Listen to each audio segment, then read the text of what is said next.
All right, Graham, the first question that I have for you from one of our subscribers is, why is Poly-B banned and when was it banned?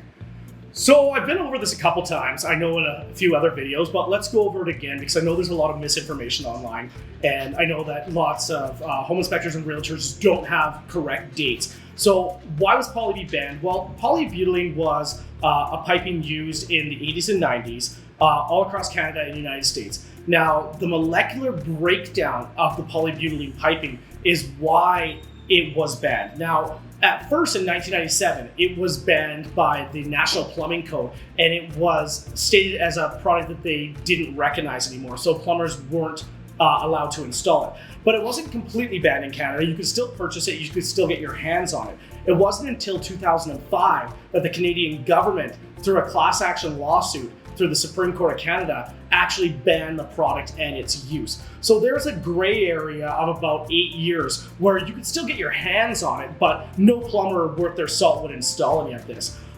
So the dates you got to look out for Poly-B, it was installed from 85 to 97 in Canada, but it was banned by the National Plumbing Code in 1997. And after that, PEX piping was what was used as the common replacement for that and what preceded it.